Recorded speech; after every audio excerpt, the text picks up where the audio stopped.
yang memberikan banyak sekali nikmat kepada hamba-hambanya, yang sehingga dengan kenikmatan itu kita bisa bersama-sama untuk berkolaborasi dan bersinergi dalam nilai-nilai ketaatan kepada Allah.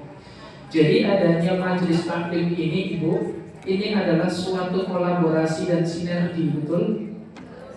Ada majelis taklim ya, kalau nggak ada tempatnya kira-kira gimana? Sulit ya, kepanasan, kipas-kipas dan lain sebagainya.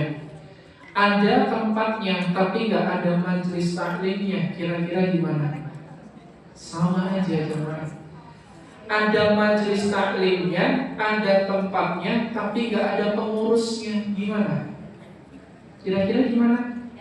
Nggak jadi. Ada tempatnya, ada pengurusnya, ada juga fasilitasnya, tapi nggak ada jamaahnya, kira-kira gimana? Nah, makanya ini semua adalah langkah kolaboratif dan sinergi dalam nilai-nilai kebaikan kepada Allah. Yang menyediakan tempat dapat pahala, yang mengurusi dapat pahala, jamaahnya dapat pahala, sama Ibu yang dirahmati oleh Allah ya. Maka dari itu mari kita niatkan semua yang kita akan lakukan ini semata-mata hanya karena Allah Subhanahu wa ta'ala, yang semoga bisa menambah tingkat kadar keimanan kita di hadapan Allah. Tadi belajarnya udah sejam ya, sekarang kita fokus belajar lagi. Yang kedua kalinya, salawat teriring salam semoga senantiasa selalu tercurah kepada baginda Nabiullah Nabi besar Muhammad sallallahu alaihi wasallam, yang namanya sudah disebutkan 30 generasi sebelum kelahirannya. Ternyata sejak zaman Nabiullah Ismail alaihi salam, nama Muhammad itu sudah disebutkan. Tapi namanya tidak secara spesifik disebutkan Muhammad, tapi Ahmad. Ahmad itu apa? Ahmad itu adalah sifat terpuji, namanya Ahmad. Makanya ketika kelahiran Rasulullah SAW, dilahirkannya beliau SAW, dinamakanlah oleh kakeknya. Siapa kakeknya Rasulullah? Abdul Muttalib. Abdul Muttalib memberikan nama yang sangat indah kepada Nabi besar kita, yaitu nama Muhammad sallallahu alaihi wasallam. Sebelumnya belum ada nama Muhammad, tapi adanya Ahmad. Ahmad itu artinya sifat terpuji. Tetapi kalau ibu ingin mengumpulkan sifat-sifat terpuji menjadi satu, jujur ada di dalamnya, sifat baik lemah lembut ada di dalamnya, memberikan kasih sayang ada di dalamnya, berubah yang tadinya Ahmad menjadi Mahmud, bukan Mahmuda ya. Mahmud. Mahmud itu adalah sekumpulan sifat-sifat terpuji, itu namanya Mahmud. Makanya nama yang melekat pada diri Rasulullah itu bukan nama zat, tapi nama-nama sifat yang terkumpul menjadi satu, disebut menjadi sighah mubalaghah sehingga menjadi Muhammad. Asalnya Ahmad, Hamid ya sama.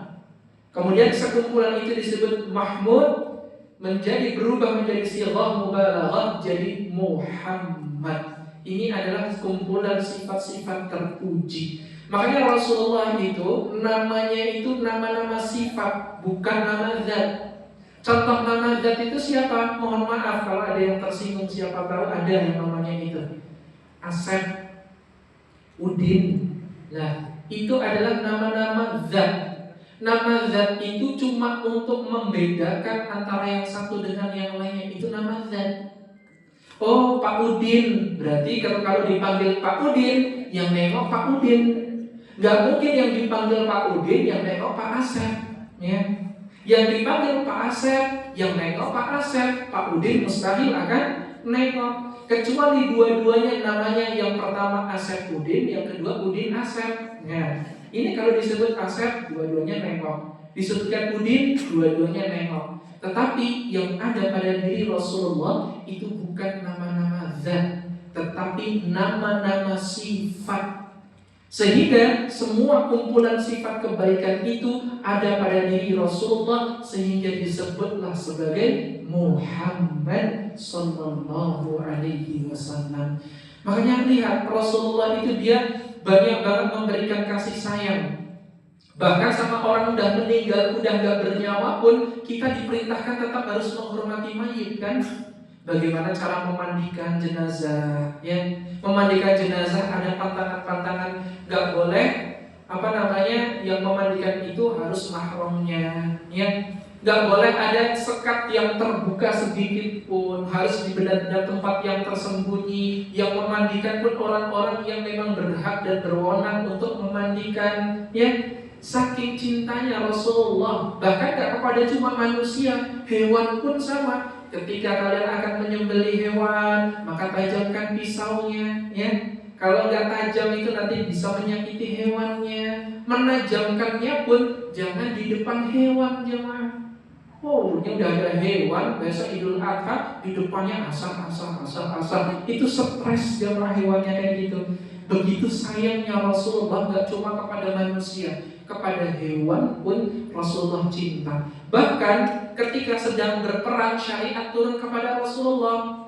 Kalau kalian sedang perang, haram hukumnya untuk merusak lingkungan.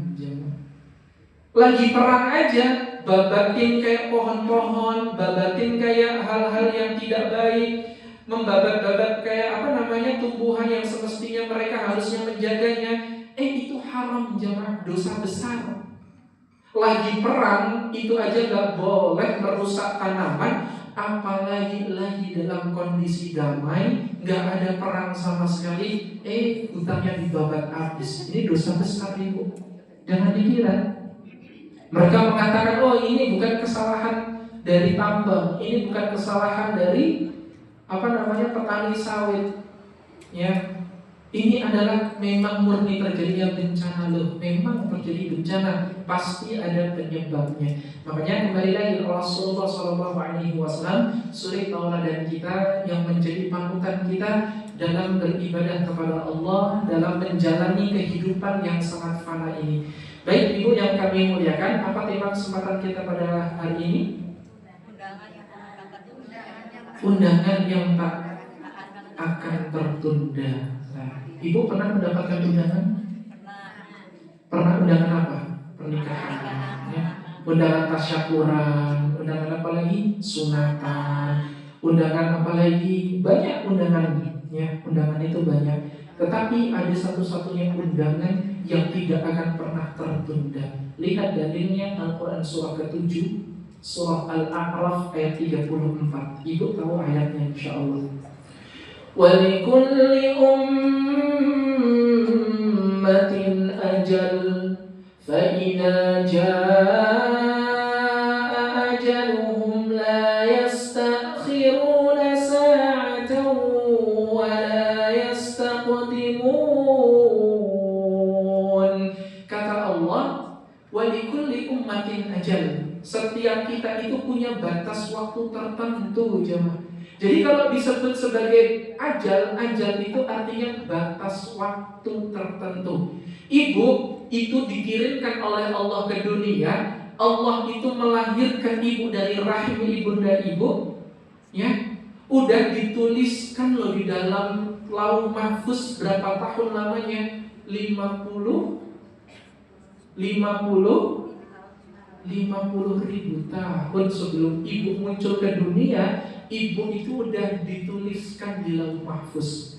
Oh, rezekinya sekian, nanti meninggalnya seperti apa, jodohnya siapa, rezekinya bagaimana dalam keseharian, ya, nasibnya seperti apa. Itu 50.000 tahun sebelum kita dilahirkan, itu sudah dicatat semuanya oleh Allah, jemaah. Karena Allah itu pas zaman azali itu kapan? Zaman azali itu sebelum adanya alam semesta, ibu. Sebelum adanya alam semesta, dan luar biasanya Al-Quran itu menjelaskan. Nanti ibu bisa lihat Al-Quran surah ke-11, surah Yunus, Ya, ayat yang ketiga dikatakan Allah menciptakan alam semesta itu 6 masa, jemaah. Allah menciptakan alam semesta itu 6 masa. Dan ilmiah sains mengatakan alam semesta ini sudah ada sekitar 13,8 miliar tahun, jemaah. Ibu sekarang usianya berapa, Bu? Mohon maaf. 60, 50, 40, kan? Ini Allah menciptakan alam semesta. Al-Quran surah Yunus surah ke-11 tadi, ya. Mohon maaf, surah ke-10 ya. At-Taubah, Yunus, Hud, Yusuf. Al-Quran surah ke-10, surah Yunus ayat yang ketiga. Ibu nanti bisa cek di situ. Allah menciptakan alam semesta 6 masa. Dan penelitian mengatakan, sains mengatakan alam semesta tercipta sudah 13,8 miliar tahun. Dan 13,8 miliar tahun. Sedangkan usia kita gak seberapa. Usia kita paling berapa sih, Ibu, sekarang ya? Gak ada kan 1 miliar ya? Nah ini alam semesta 13,8 miliar tahun. Berarti artinya 13,8 miliar dibagi 6 masa. Per masanya berarti berapa tahun? Payah memang kalau udah siang itu kita. Buat hitung-hitungan panas-panas, tadi belanja gak mood gitu kan. Nah ini 13,8 miliar dibagi 6 itu kurang lebih sekitar 2,3 miliar. Berarti satu masanya itu 2,3 miliar tahun. Apa yang menguatkan? Ibu juga bisa tengok nanti Al-Quran surah 41 surah Fussilat ayat yang ke-9. Allah menciptakan bumi 2 masa, jemaah. Sedangkan penelitian mengatakan, sains mengatakan alam semesta tercipta, bumi diciptakan sudah 4,6 miliar tahun. 4,54 miliar dibulatkan 4,6 miliar tahun. Bayangkan jemaah, 2 masa. Ternyata ini menunjukkan kebenaran Al-Quran. Alam semesta tercipta berapa masa? 6 masa. Sains mengatakan berapa tahun? 13,8 miliar. Sedangkan Allah katakan Allah menciptakan bumi itu 2 masa. 2 masa ini tadi penelitian mengatakan 4,56 miliar tahun atau setara dengan 4,6 miliar. Ini menandakan kebenaran Al-Quran itu benar terjadi. Penelitian mengatakan Al-Quran turun 1400 tahun yang lalu. Sedangkan penelitian itu tadi munculnya tahun 1930-an, Ibu. Saya tuh suka baca-baca kayak gitu. Oh Masya Allah, ternyata benarannya saya teliti, saya buka jurnal-jurnal internasional. Oh ternyata benar seperti ini. Bagaimana astronomi mengatakan, ilmu sains mengatakan seperti ini, bumi mengatakan Al-Quran mengatakan seperti ini. Ternyata sinkron, jemaah. Padahal Al-Quran munculnya 1400 tahun yang lalu diturunkan ke muka bumi. Sedangkan penelitian ini baru tahun 1930-an. Dan itu mereka mengatakan benar. Mustahil kalau ini bukan mukjizat, ya Pak. Ini mukjizat. Makanya Allah mengatakan walikulli ummatin ajal. Setiap kita punya batas waktunya masing-masing. Allah ciptakan kita 50.000 tahun sebelum kemunculan kita. Itu sudah dicatatkan di Lauh Mahfuz. Allah memerintahkan kepada pena, pena, kamu tuliskan apa-apa yang aku mau. Akhirnya mereka menuliskan. Pena itu langsung menuliskan segala sesuatunya, menceritakan kisah kita, jemaah. Satu orang aja kalau kita cerita dari kita lahir sampai sekarang, berapa buku kira-kira Ibu? Kita menceritakan aja. Ada yang masih suka nulis-nulis diary? Ada? Udah gak zaman sekarang ya Ibu ya, nulis-nulis diary. Sekarang mah catatannya mah tulisan-tulisan HP ya sekarangnya, Masya Allah. Nah itu menuliskan, Allah itu sudah menuliskan semuanya, jemaah. 50.000 tahun. Bagaimana dia nanti meninggal, bagaimana dia wafat, kapan wafatnya, sedang apa ketika wafat itu, semua dicatatkan oleh Allah Subhanahu wa taala. Makanya 50.000 tahun sebelum kita dilahirkan, jemaah, sebelum adanya alam semesta, kita sudah dicatatkan. Bahkan mohon maaf ibu, kita yang dilahirkan ini punya misi. Misinya apa? Misinya yaitu wa ma khalaqatul jinna wal insa illa liya'budun. Misi kita itu untuk ibadah, jamaah. Makanya tadi saya katakan di kajian yang sebelumnya, tadi saya sempat singgung terkait apa? Terkait kita itu berapa banyak kita hidup di dunia kan? Misal 45 tahun, sepertiganya aja udah digunakan buat tidur, ya. 15 tahun udah buat tidur, 30 tahun tersisa. Ibadahnya cuma 10 tahun. Yang ikhlas berapa? Karena syarat diterimanya ibadah itu adalah ikhlas, ya. Makanya muncul kalimat yang indah dari tadi Imam Malik, apa-apa yang diniatkan karena Allah pasti akan abadi, jemaah. Makanya coba gunakan semua aktivitas kita, niatkan semuanya karena Allah. Apalagi sekarang Rajab, besok Sya'ban, Ramadan itu puncaknya, jemaah. 10 hari terakhir bulan suci Ramadan, siapin sejak sekarang. Kurikulumnya dibuat. Oh, aku mau iktikaf 10 hari di mana? Oh, di Masjid Al-Huda Sudagaran. Nah, bersama siapa? Ibu-ibu Majelis Taklim Anissa. Oh, luar biasa itu. Ya. Itu senang, jemaah, iktikaf, mendekatkan diri kepada Allah. Nggak sengaja kita dapat malam Lailatul Qadar, malam yang lebih baik daripada 1000 bulan, atau setara seperti seseorang beribadah selama 83 tahun, jemaah. Ibu bersedekah 1000 rupiah di malam Lailatul Qadar, itu sama dengan ibu sedekah 1000 rupiah selama 83 tahun lamanya. Ganjaran terus ngalir. Makanya kan, tapi kan pertanyaannya kapan Lailatul Qadar itu akan terjadi kan? Kita nggak ada yang tahu, ibu. Dikasih tanda-tandanya, intinya 10 hari terakhir. Gimana ciri-cirinya? Ciri-cirinya ada di malam-malam ganjil. Nah sekarang pertanyaannya, kalau ada perbedaan pendapat gimana, ibu? Mana malam yang ganjil itu? Kan nggak tahu kan? Ada yang sekarang udah malam 21, belum 21 itu besok. Ada yang seperti itu. Bahkan di 10 hari terakhir itu tanda-tandanya kita pun sulit untuk membedakan. Oh, ciri-cirinya dia nggak hujan. Oh, ternyata semuanya nggak hujan semuanya. Ya.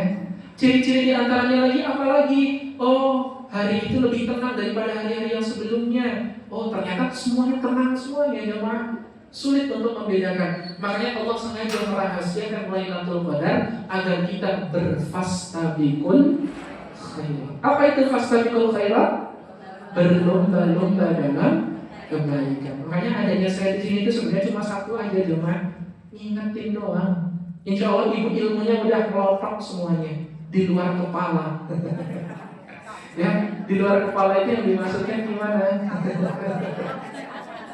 Ya. Saya cuma mau ngingetin salah satu di antaranya sekarang udah Rajab, ya. Jangan lupa yang masih punya utang dibayar, jemaah. Dibayar utangnya. Oh, kemarin aku masih punya catatan utangnya masih 3 lagi. Oh, nanti gak terasa tiba-tiba udah hampir 5 menjelang Ramadan baru ingat, jemaah, astagfirullah ya Allah, aku masih punya utang 3. Akhirnya tuh 3 hari berturut-turut dia puasa terus, ya. Jangan sampai. Lalu kemarin 11 bulan kemana aja gitu kan? Coba, mari kita bersama-sama ibu yang kami muliakan, kita saling mengingatkan. Ini yang belum selesai utang puasanya, selesaikan puasanya. Utang-utangnya yang kemarin-kemarin, ya. Kita kembali ke topik. Walikulli ummatin ajal. Setiap kita punya batas waktunya masing-masing. Allah kirim kita ke bumi itu punya misi. Tadi misinya apa, ibu? Beribadah. Makanya Allah itu pengen setiap aktivitas yang kita kerjakan itu semuanya bernilai ibadah. Kalau pengen hati kita tenang, semua aktivitas kita niatnya ibadah. Kalau kita nggak pengen kecewa, aktivitas itu niatnya untuk ibadah, jemaah. Ya, nungguin orang janjian jam 10 udah sampai jam 12 nggak datang gitu kan, nggak apa-apa, nggak usah kecewa. Kalau niatnya karena Allah pengen silaturahim, itu insya Allah bu, itu tetap ternilai pahala di hadapan Allah, ya. Tapi kan orang sekarang enggak kan, ya. Niatnya ya udah, kalau nggak datang ya wes lah, balas dendam. Akhirnya besoknya ada janji lagi, ibu itu yang datang, dirinya yang nggak datang. ini balas dendam. Makanya Allah itu ingin banget kalau kita tuh benar-benar setiap aktivitas yang kita kerjakan itu semua nilainya ibadah.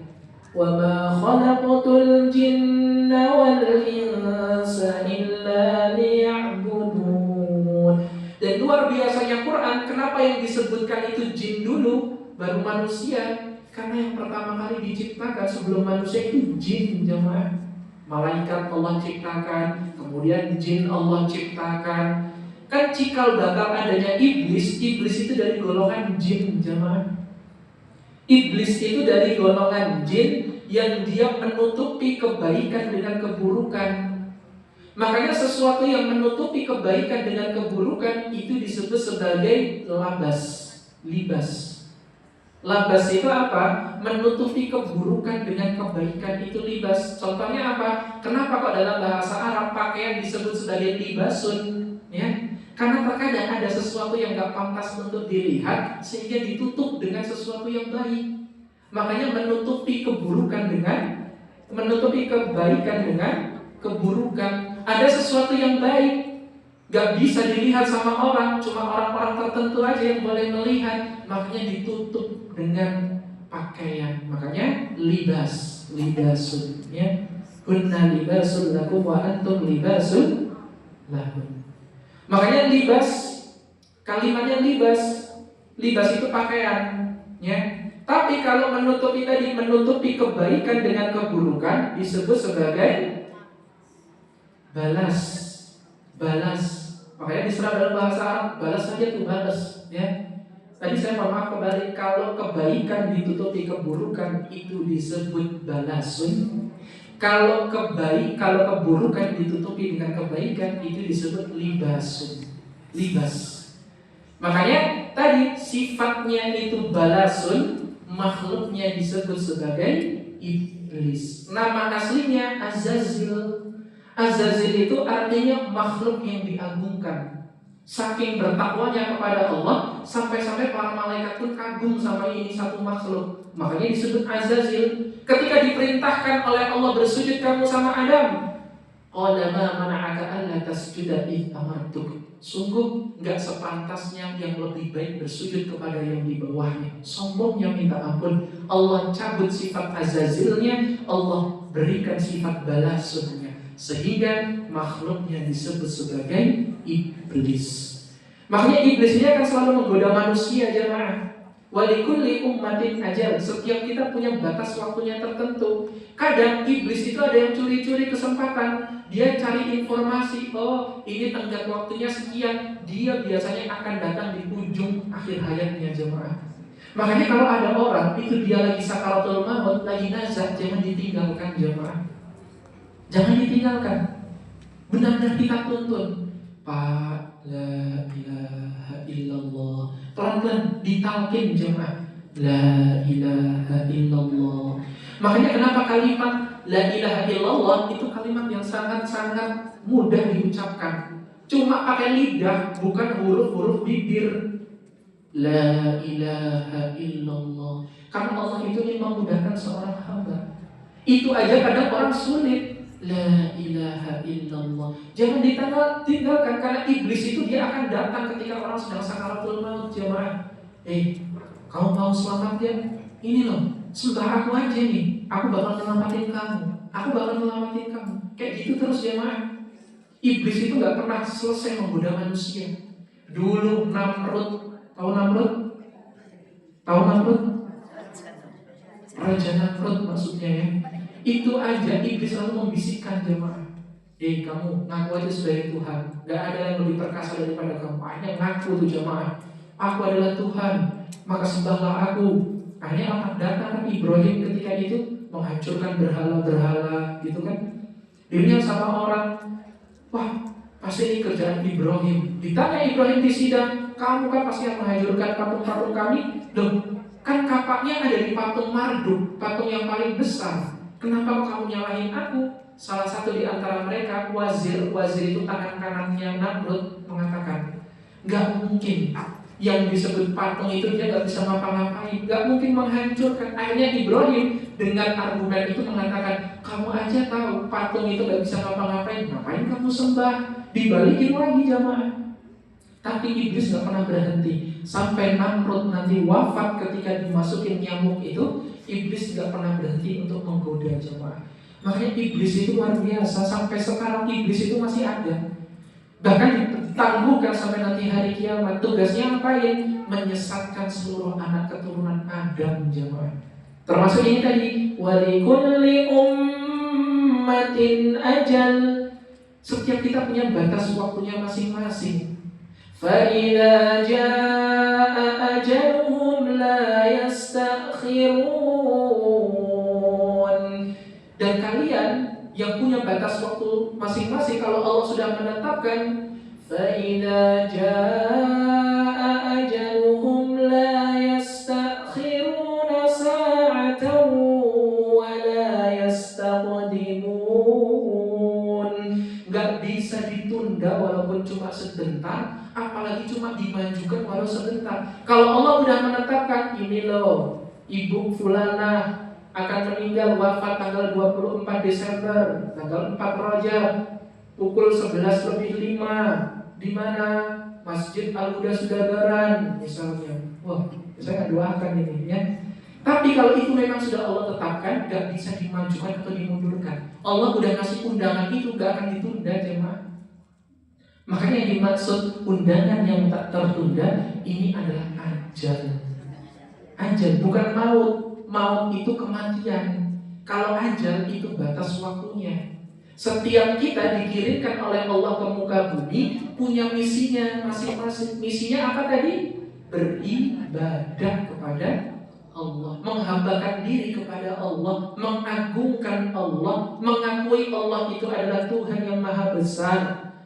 Sehingga ketika itu sudah ditunaikan, jangan lupa ada batas waktunya. Ada yang sampai 50 tahun, ada yang sampai 60 tahun. Bahkan ada yang belum dilahirkan pun sudah meninggal di dalam kandungan. Ada yang baru lahir langsung meninggal. Ada jemaah, setiap mereka punya batas waktunya masing-masing. فَإِذَا جَاءَ أَجَلُهُمْ لَا يَسْتَأْخِرُونَ سَاعَةً وَلَا يَسْتَقْدِمُونَ.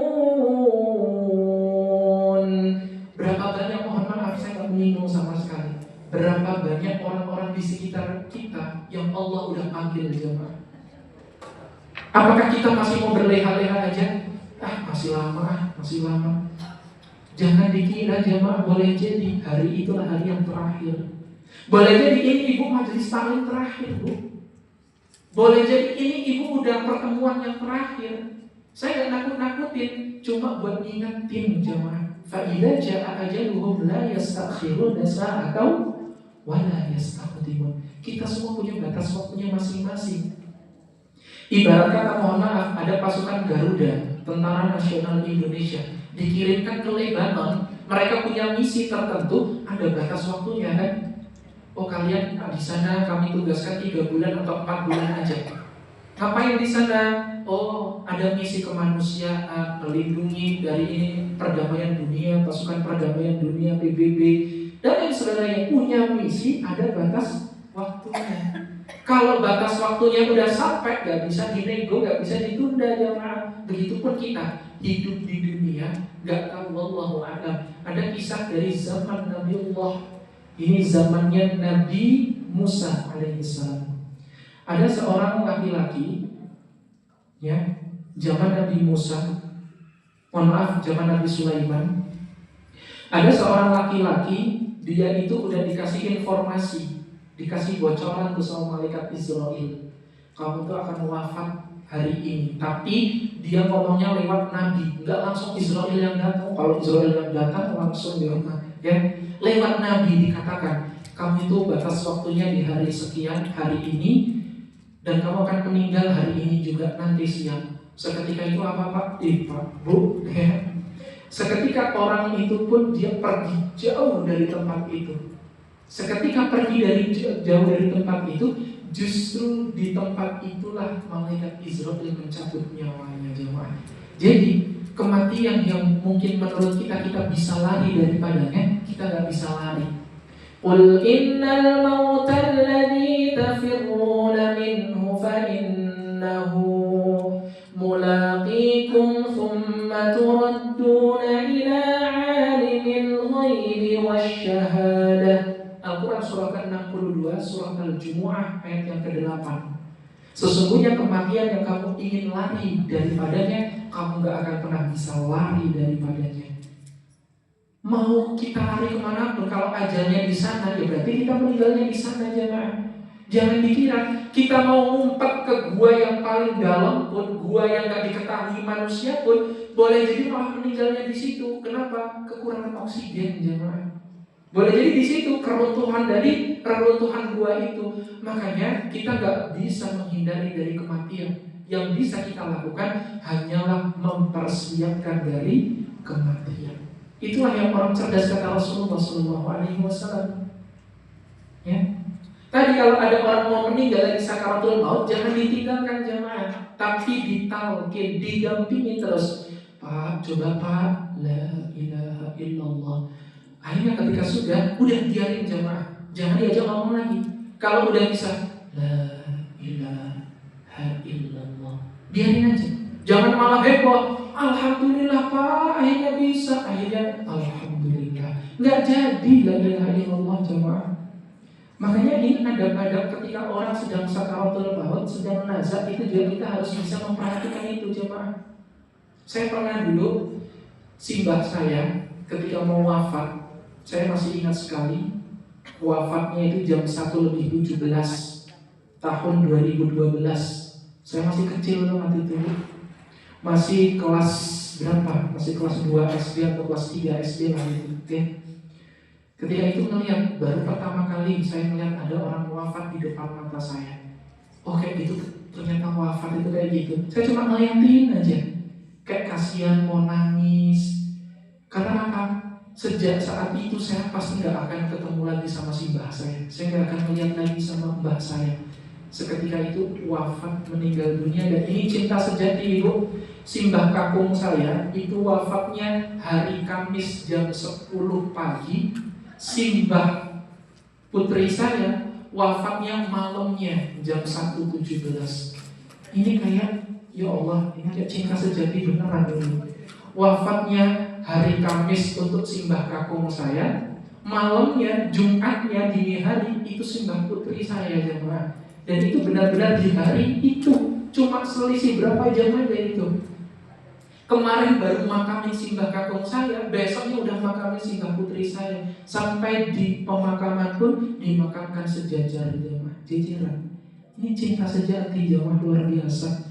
Saya dengar kisahnya itu kayak, ya Allah, bisa ya ternyata cinta yang sejati, yang benar-benar dengan keimanan itu kayak ini. Kayak Rasul sama Aisyah itu sampai di pemakaman aja, apa namanya, bersama, ya, itu luar biasa. Maka dari itu, ibu yang kami muliakan, kita itu punya batas waktunya masing-masing, ya. Misi kita di dunia itu beribadah. Nah, ibadah itu bisa kita lakukan dengan namanya amal. Amal itu apa? Amal itu adalah perbuatan yang akan dilaporkan. Itu namanya amal. Makanya ini ada amal kotak infak itu nanti dilaporkan kan. Ini jumlah infak sekian untuk kemaslahatan majelis taklim ke depan seperti ini. Nah, kan dilaporkan kan. Makanya amal itu adalah segala perbuatan yang dilaporkan. Gak semua amal itu baik. Makanya tapi semua amal akan dilaporkan. Makanya ditambah di belakangnya amal soleh. Amal yang akan dilaporkan, yang itu adalah amalan kebaikan-kebaikan. Makanya ini harusnya kita paham sejak sekarang ibu, ya. Kita punya batas waktu masing-masing. Ingat, coba saya tanya kepada ibu batas waktunya kira-kira kapan? Gak tahu ya. Kalau misal hari ini udah siap, kenapa belum siap? Kalau dijamin surga udah siap? Yakin? Masya Allah. Cuma kan pertanyaannya gak ada jaminan kita masuk ke surga kan? Ya. Yang udah dijamin kan itu 10 sahabat Rasul yang dijamin masuk surga. Coba ibu, saya mau ngetes hafal atau enggak kira-kira. 1, siapa? Abu Bakar. 2, Umar. 3, Utsman. 4, Ali. Ya, yang ini yang apa namanya yang bersuara itu memang yang sudah ini. Yang itu cuma lip sync doang. Ini gitu ya. Gitu doang. Ya, Abu Bakar, Umar, Utsman, Ali, terus tuh baru 4 aja udah langsung kayak ini, langsung menurun ini volumenya langsung.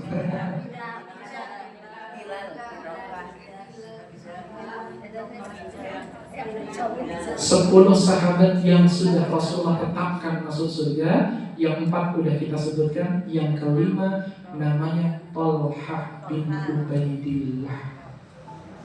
Kenapa kok Thalhah itu dijamin masuk surga? Karena ketika sedang perang Uhud, ibu, itu jadi tamengnya Rasulullah. Bayangkan lagi perang Uhud, itu udah pasukan itu Islam Muslim udah kocar-kacir ketika itu ya. Karena tahu kisahnya ya, karena yang pemanahnya itu pada turun semua kan. Akhirnya kocar-kacir itu Muslim. Rasulullah di belakang itu sendirian, lagi dihadapkan banyak musuh. Di antaranya ada Thalhah. Thalhah melihat, mana Rasulullah, di mana Rasulullah? Oh, itu Rasul masih di belakang. Akhirnya kembali lagi Thalhah lari jemaah melindungi Rasulullah SAW. Ketika dihunuskan panah, ketika itu Thalhah ngadep ke panah itu dan menjadi tamengnya Rasulullah jemaah. Bayangkan 20 anak panah nusuk ke tubuhnya Thalhah. Ibu bisa nggak seperti itu kira-kira? Ya, coba saya tanya kepada ibu, bapak aja misal bapak lagi terancam, misal, ibu mau nggak jadi tamengnya bapak? Malah lari duluan ibu. Ini Thalhah, bayangkan Thalhah jadi tamengnya Rasulullah, nggak takut mati jemaah. Langsung dihunus banyak banget anak panah. Tapi lihat Rasulullah menjamin surga atasnya. Yang kelima Thalhah, yang keenam Zubair bin Awwam. Yang ketujuh Abdurrahman bin Auf ini adalah awalnya orang terkaya ketiga di kota Madinah.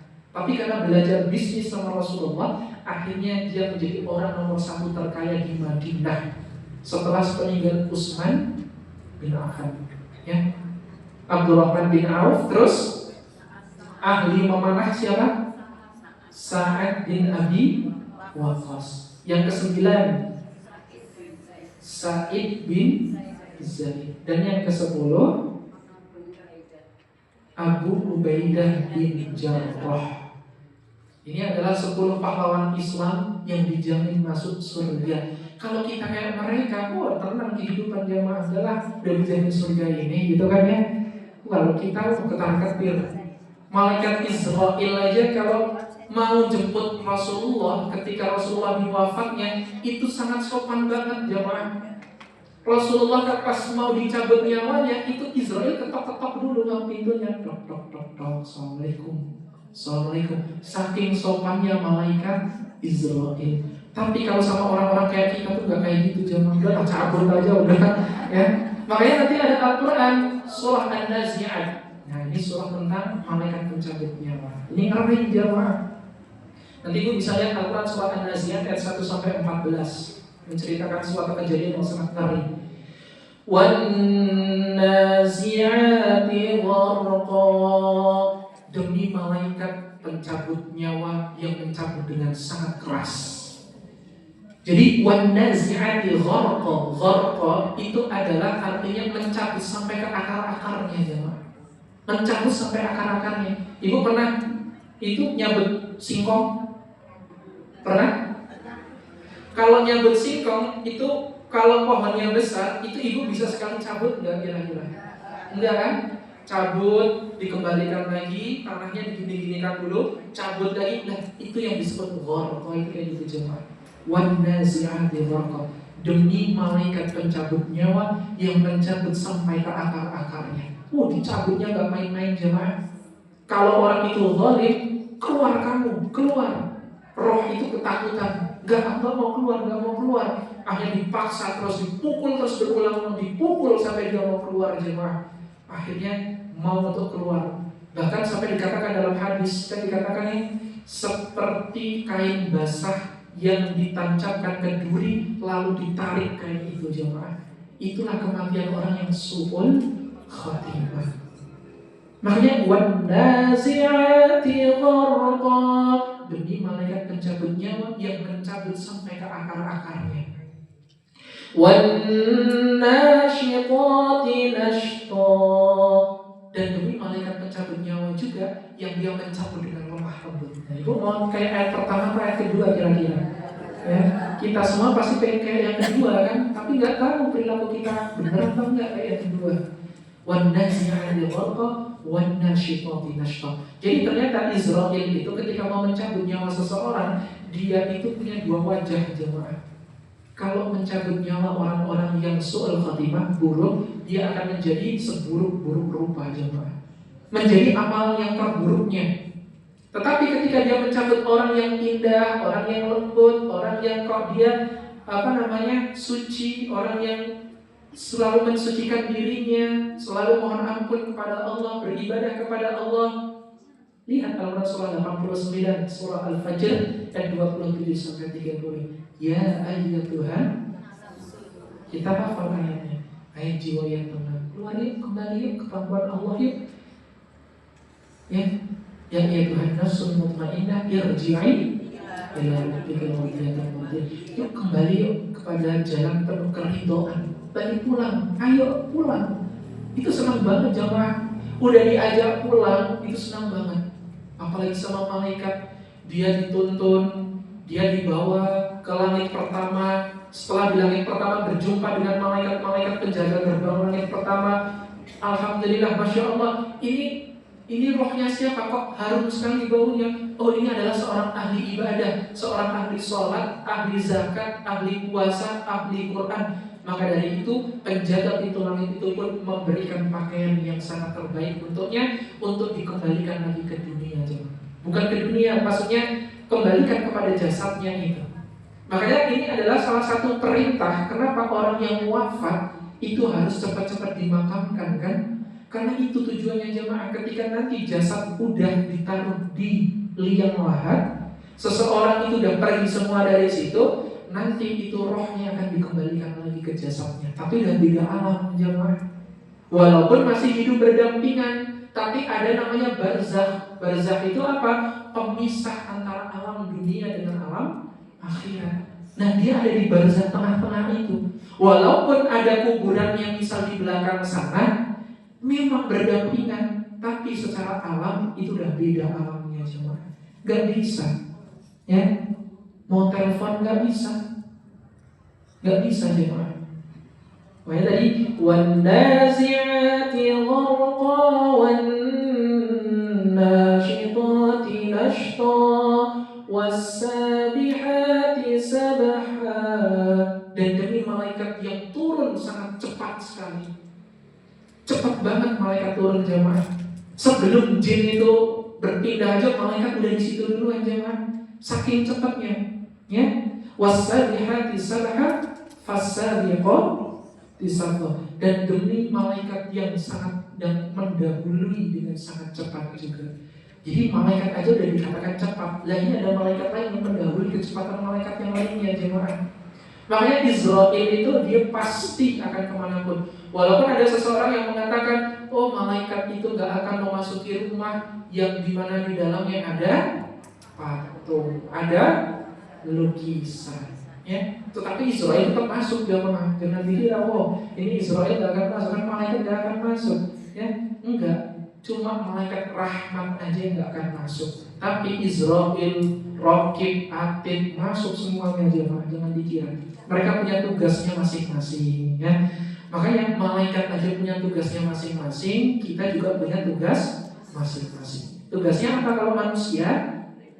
Padahal semuanya ibadah. Malaikat pun ibadah sama Allah, jin pun ibadah sama Allah, manusia ibadah. Lingkungan yang kita kira tumbuhan itu mati, itu juga hidup bertasbih kepada Allah. Hewan bertasbih kepada Allah Subhanahu wa ta'ala. Makanya jangan main-main jemaah. Ini tuh Allah tuh udah menyeting alam semesta itu. Sekali lagi kembali lagi kepada zat yang sama, yaitu kepada Allah Subhanahu wa Ta'ala. Ini kalau misal ada papan tulis, nanti bisa saya tuliskan, itu ada kebesaran Allah dari Al-Quran. Matematika Allah itu dahsyat banget. Kalau manusia belajar itu, kita semakin cinta sama Quran jamaah. Tetapi insya Allah ada kesempatan, nanti ditagih aja. Kalau misal masih ada kesempatannya, ditagih, insya Allah nanti akan kami bahas. Tapi karena nanti pembahasan kita pada kesempatan ini tidak selesai, kita tuntaskan dulu yang ini ya. Fasabiqati sabaqah. Dan demi malaikat yang mendahului dengan malaikat-malaikat yang lainnya. Kalau Allah itu sudah bersumpah, kira-kira benar nggak jemaah? Pasti benar, udah nggak benar lagi. Pasti benar. Allah mengatakan ini, pasti benar. Allah mengatakan itu, pasti benar. Wal asr, dan demi waktu, demi masa. Ada asrun, ada waktun, itu beda. Kalau waktu itu secara umum, waktu yang diberikan oleh Allah secara umum, itu namanya waktu. Tapi kalau udah asrun, itu adalah waktu yang diisi oleh aktivitas, itu namanya asrun.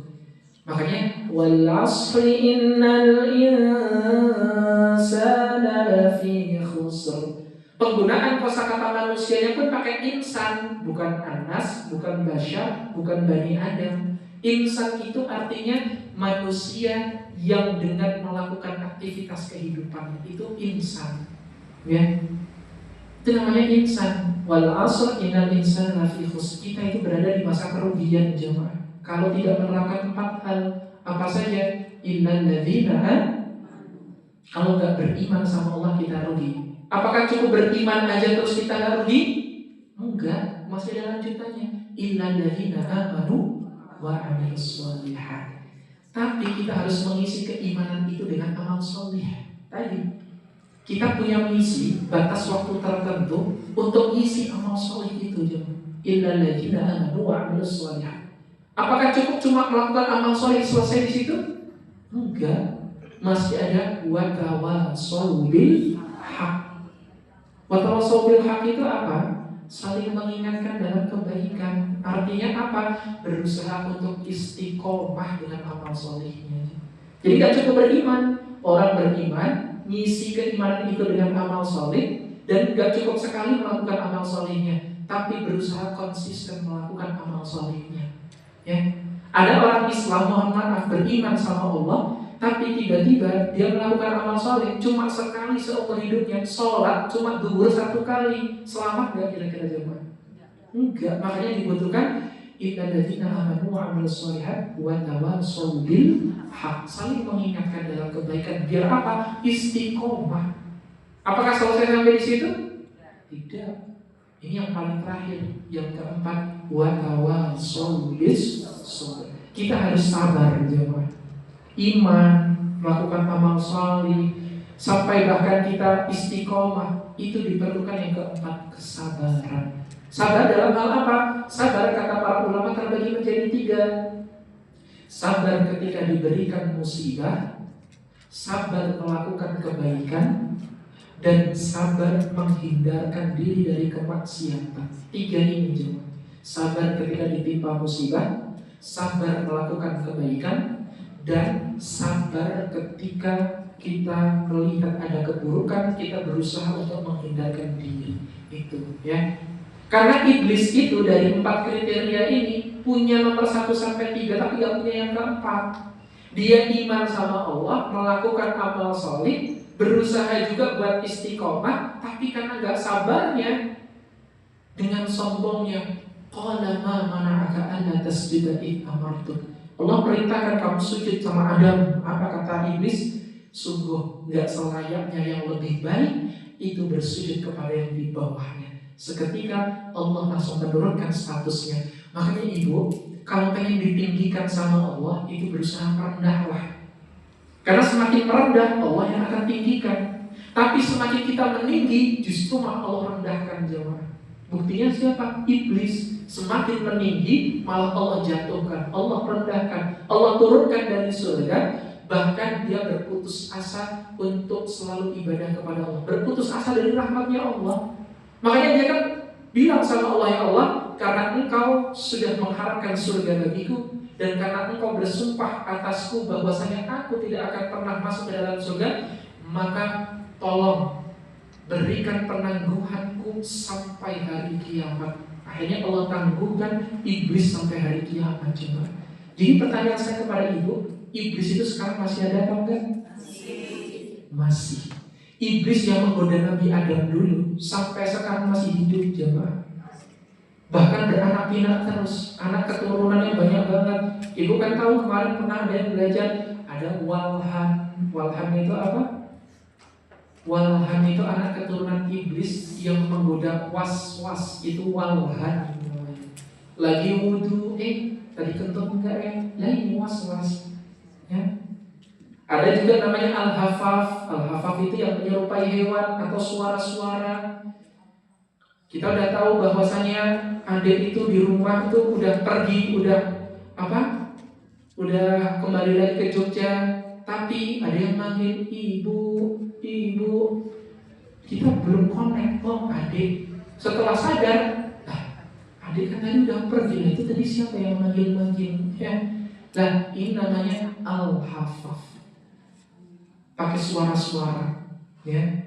Kadang ibu sendiri di rumah, tiba-tiba bedanya, nah ini Al-Hafaf ya mah. Tapi nggak selalu yang begitu Al-Hafaf, boleh jadi itu cuma angin doang gitu kan. Tapi kan wah Al-Hafaf ini jin ini pasti ya. Ada juga yang goda ketika sholat. Ini yang paling populer, ini artisnya siapa jemaah? Khinzib atau Khanzab. Allahu Akbar, ingat ini, ingat itu ya. Bahkan masuk ke dalam suara paket, kurir paket. Assalamualaikum paket, gitu kan lagi sholat, ada khusyuk banget tuh. Assalamualaikum paket, gitu kan. Ada paket, apa ya? Masuk cepet-cepet sholat. Ini setan tuh ya. Dan ini yang paling terkenal, yang di pojok-pojok rumah, siapa dia? Dasin. Ini kayak apa ya? Kakak tertuanya. Yang kayak misal kakak tertua ini yang akan menggoda manusia. Kalau dia masuk rumah gak mengucapkan salam, kesempatan nih, gak ngucapin salam, digodalah dia jemaah. Dengan cara apa? Terkadang adik sama kakak gak pernah akur di rumah. Kadang suami istri mohon maaf sekali, kadang juga gak akur ya. Kadang bapak kok marah-marah terus sama anak bentak-bentak ibunya terus. Berarti itu karena dasim jemaah. Masuk ke dalam rumah dan bismillah, assalamualaikum. Cukup masuk aja, masuk jebret, buka, duit. Ya, langsung kayak gitu. Nah, ini setan yang bisa menimbulkan. Karena dasing itu ada di ujung-ujung di pojok-pojok rumah. Dia tuh lagi ngawasin terus manusia, ngeliatin terus. Kalau dia mengucapkan salam, maka dasing itu akan pergi jemaah. Ketika salam, dia mengatakan kepada jin-jinnya, kita semua nggak ada tempat di sini, yuk kita pergi aja dari sini. Akhirnya makanya ucapkanlah, awali dengan bismillah, assalamualaikum. Setiap kali masuk ke dalam rumah atau masuk ke ruangan, assalamualaikum. Walaupun gak ada orang, gak apa-apa. Kalau gak ada orang, ada jawabannya, itu malah ibu yang ngeri. Assalamualaikum. Waalaikumsalam. Bicara di mana ini suaranya ya? Ini makanya jemaah hati-hati. Jin-jin inilah yang akan selalu menggoda manusia. Rajanya siapa? Iblis jemaah. Ini anak keturunannya, ada Dasim, ada Al-Hafaf, ada Walhan, ada Khinzib, ada juga nanti Akwar. Akwar ini yang selalu menggoda manusia buat zina, itu Akwar, bukan Anwar. Akwar, Ain, pakai Ain. Akwar, menggoda manusia untuk berzina, itu Akwar. Ada juga namanya Zalnabur. Zalnabur itu siapa? Zalnabur ini kebanyakan di pasar, ibu. Ngapain? Boros. Ada juga itulah kamu kurangin aja timbangan. Ini kan lagi akhir tahun nih, pasti banyak banget yang beli. Akhirnya timbangannya dikurangi jemaah. Ini Zalnabur.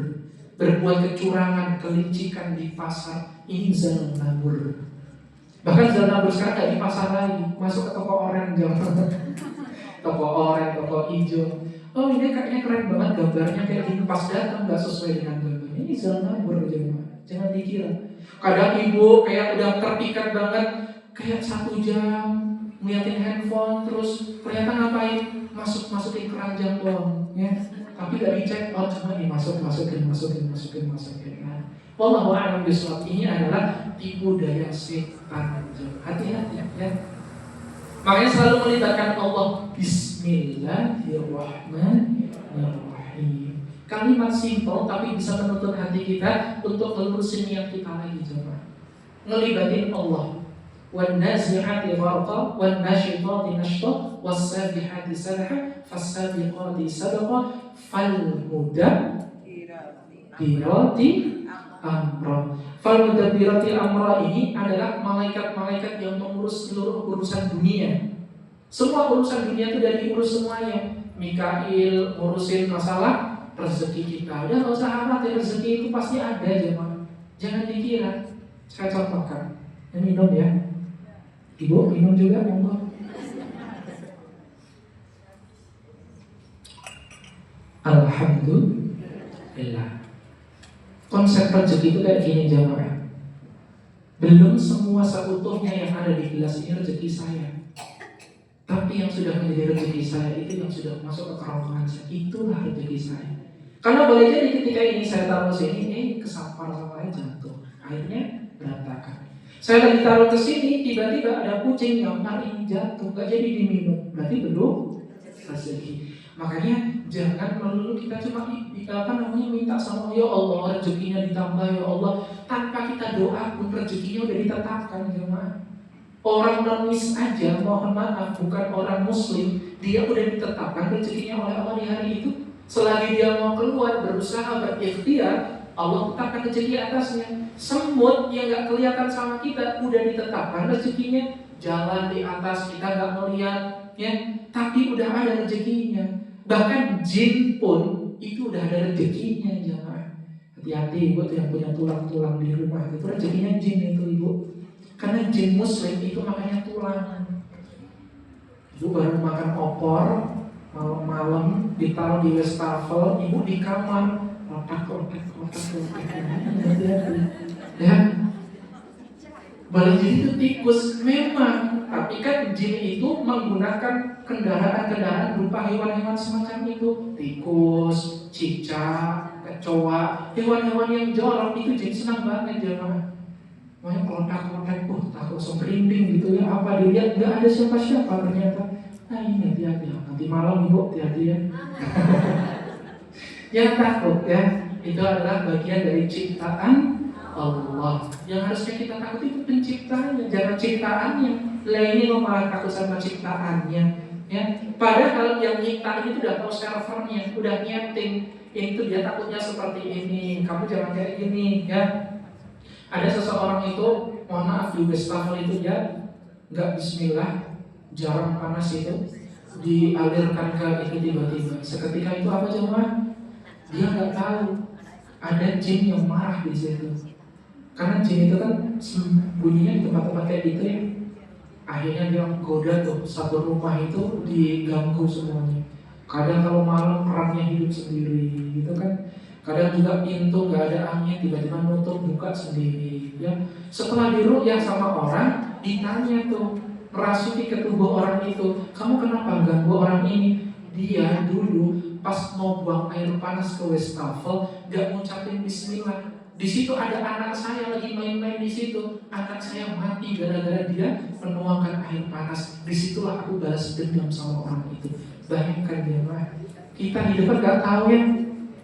Gak tahu kan hidup lurus. Kita aja gak tahu di sini ada jin atau nggak kira-kira. Ada pasti dia mah. Lagi dengar saya ngomong pun ada tuh. Nih damai awas nih nanti malam nih. Dia udah bocorin rahasia kita semua. Kita bantai nanti malam. Dia di Jawa. Makanya Rasul terakhir Rasulullah aja lihat kita dari sisinya Rasulullah. Rasulullah itu aja bisa kok buat ngendaliin jin, jamaah. Buktinya apa? Coba kalau lihat lihat Al-Quran surah Al-Jin ayat 1, 2, 3 sampai ayat ke-7 nanti dilihat. Ketika itu nanti di Mekah itu ada namanya Masjid Jin. Masjid Jin itu bagi orang-orang yang nggak percaya, coba datang ke sana nanti. Ya, Masjid Jin itu dulu pertama kali Rasulullah baca Al-Quran Ar-Rahman Quran, khalaqal insan, 'allamahul bayan, asy-syamsu wal qamaru bihusban.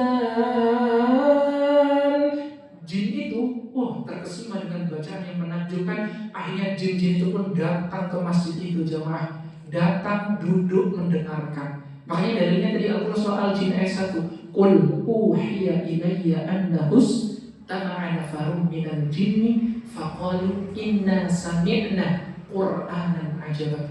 Qul uhiya, sungguh, qul, katakan bahwasanya ketika itu jin-jin datang menemui Rasulullah yang lagi baca Quran, mereka duduk mendengarkan bacaan yang sangat menakjubkan. Kalau jin aja dengar Quran aja menakjubkan, apalagi harusnya kita, ibu. Kita tuh harusnya lebih takjub lagi bacaan Quran. Masya Allah, Allah itu. Makanya tadi saya mau buktikan ada ayat-ayat Quran yang mengatakan kebesaran Allah yang bisa kita pelajari secara hukum sains, ya Pak. Saya ditunjukkan. Harusnya kalau kita belajar itu kita bisa takjub, jamaah. Jin aja sampai takjub kan dengar bacaan Quran. Kita baca Quran mental aja gini. Ghairil maghdubi 'alaihim waladdallin. Amin. Biasa aja gitu, ya. Padahal jin aja sampai duduk mendengarkan. Ibu bayangkan nanti malam duduk di musola sendirian baca Quran, tiba-tiba jin pada datang, gimana? Gimana kira-kira? Mau tetap duduk baca Quran? Harusnya malahan ibu senang, ternyata jin senang juga dengan bacaanku. Ya, maka dari itu ibu tadi ya, undangan yang tidak akan pernah tertunda yaitu adalah kematian. Kita hidup di dunia itu punya misi. Ingat, dan setiap kali kita menjalankan misi itu ada batas waktunya, namanya adalah ajal. Ajal itu batas waktu kita. Batasnya 20 tahun. Ya udah, siap nggak siap, masih muda atau udah senja, dia lagi ngapain nggak peduli. Kalau udah di waktu itu, ya sudah, berarti Allah cabut nyawanya seketika itu juga. Makanya kematian itu kata Rasulullah, wafatnya seseorang itu tergantung pada apa yang sedang dia lakukan. Biasa lakukan apa? Ibu sering kali bermajelis taklim, insya Allah ibu pun meninggalnya nanti dalam keadaan mungkin sedang bermajelis taklim, atau mungkin nanti sedang perjalanan ingin bermajelis taklim, atau mungkin nanti pulang dari majelis taklim. Ya, man kharaja fi talabil ilmi fahuwa fi sabilillahi hatta yarji. Siapapun seseorang yang dia pergi menuntut ilmu, meniatkan diri untuk menuntut ilmu, maka sungguh dia tetap berada di jalan Allah sampai dia pulang kembali ke rumahnya. Dengan catatan, nggak mampir-mampir, ya, langsung pulang. Karena terkadang sekarang berarti ini udah nongkrong aja lah, ya.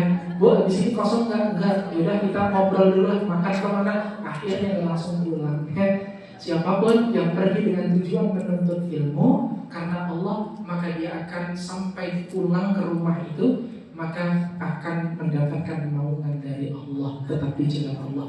Wallahu a'lam bishawab. Sebelum kami tutup, ada yang ingin ditanyakan? Ada yang disampaikan? Atau sudah ada janji menongkrong? Insyaallah, ada masalah itu ya. Kalau nggak ada sama sekali, cukup. Baik, saya ingatkan kembali yang masih punya hutang, coba dibayar hutangnya ya.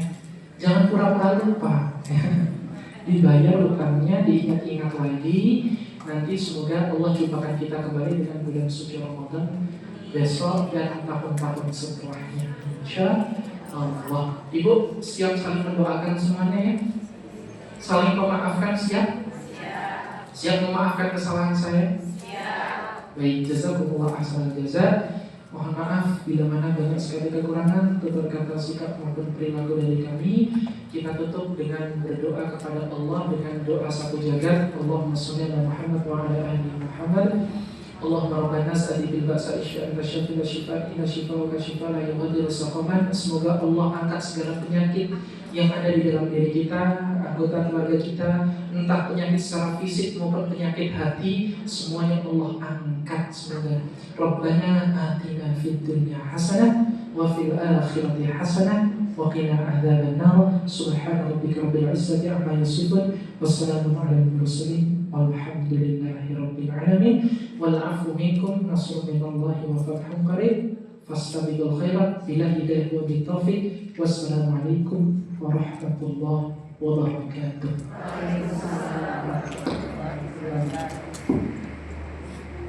Kami ucapkan jazakumullah khairan katsiran untuk Ustaz kita yang telah memberikan ilmu kepada kita semua. Ibu-ibu yang dirahmati Allah, yang tadi pengertian yang kami sampaikan oleh Ustaz Dama, mudah-mudahan apa yang disampaikan beliau menambah keimanan kita kepada Allah SWT dan dijadikan ilmu yang bermanfaat. Marilah mereka ini kita tutup dengan doa kafaratul majlis bersama. Bismillahirrahmanirrahim. Subhanallahumma wa bihamdika, asyhadu an la ilaha illa anta, astaghfiruka wa atubu ilaik. Alhamdulillahirabbil alamin. Saya selaku pembawa acara mohon maaf bila ada tutur kata yang salah. Assalamualaikum warahmatullahi wabarakatuh.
Terima kasih.